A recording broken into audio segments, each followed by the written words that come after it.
All right, let's get right into it. We're always hearing about the next big thing in tech, right? But what if I told you the next huge technological revolution isn't on its way? It's already here, and it's quietly rebuilding our world from the ground up.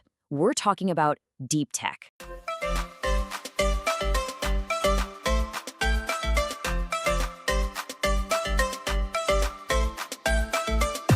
And when I say huge, I mean it. By 2031, we're looking at a market size of over $700 billion for deep tech.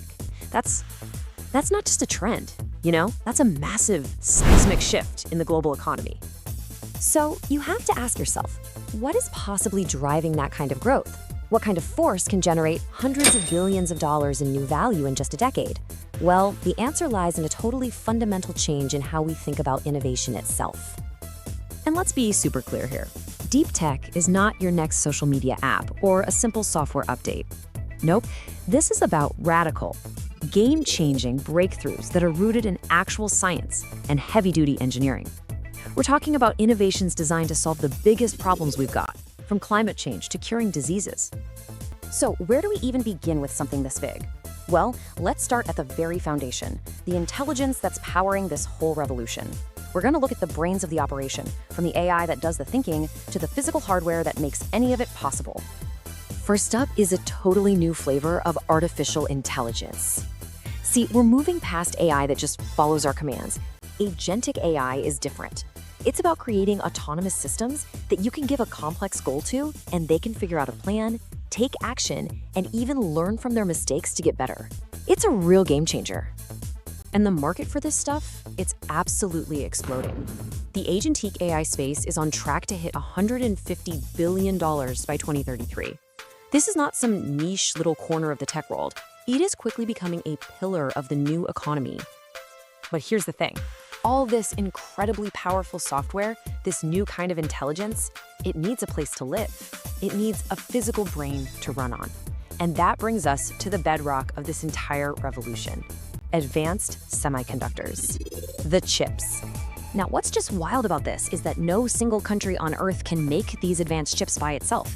It's literally a global relay race. The US might design the chip, but the Netherlands builds these one-of-a-kind machines to print them. Germany makes the unbelievably precise lenses for those machines, and then Taiwan puts it all together in the most advanced factories in the world. It's incredible. Of course, whenever you have this much computing power, you also have a huge new risk. Some of these breakthroughs, especially quantum computers, could potentially shatter the encryption that keeps our entire digital lives safe. So that has sparked this urgent race to develop post-quantum cryptography, a whole new class of security built to withstand an attack from these future machines. But let's ground ourselves for a second. Building these new capabilities is a monumental effort. I love this quote from a Reddit user who's actually in the industry because it just puts it all in perspective. You can't just decide to build a chip industry. It takes decades of building an entire ecosystem of talent and know-how. It is a marathon, not a sprint. Okay, so we've got this new layer of intelligence. But the truly amazing part is that this revolution isn't just happening on our screens. Now we're going to see how deep tech is using that intelligence to literally rewire our physical reality. I mean, the impact here is tangible. You can touch it. And in some cases, it is just mind-bending. We are talking about companies using deep scientific insights to build our world in ways we never thought possible, right down to the molecular level. Okay, check this out. Take a company called Samos Biotech. This is pure deep tech. They figured out how to take waste from the salmon fishing industry and turn it into a material that can be used for bone grafts. I mean, they are rebuilding human bones using fish waste. It's sustainable, it's brilliant, and it's life-changing. Or how about the future of food? A company called Muiri is cultivating real pork meat, but they're doing it with microalgae. No animals involved. It's a completely new way to think about creating a food system that's both ethical and sustainable. And then you look at climate, and you see solutions that sound like they're straight out of science fiction. Arbonne Earth has this plan to grow huge amounts of macroalgae, which is fantastic at soaking up CO2. And then they just sink it to the bottom of the deep ocean, locking that carbon away pretty much forever. And these aren't just a few quirky startups. The whole climate tech sector is on fire. You see steady growth in areas like carbon management, but then you look at the energy transition space, and it is just exploding, growing at over 22% a year. And the list of these incredible ideas just goes on and on. You've got Varda Space making medicines in zero gravity, which makes them pure. Helical fusion is chasing the holy grail of clean energy with nuclear fusion. Neptune Nanotechnologies is making super strong materials out of ocean waste. Urobo Biotech is turning old bioplastics back into fuel. It's just an explosion of innovation. So what happens when technology becomes this powerful? It doesn't just create new gadgets.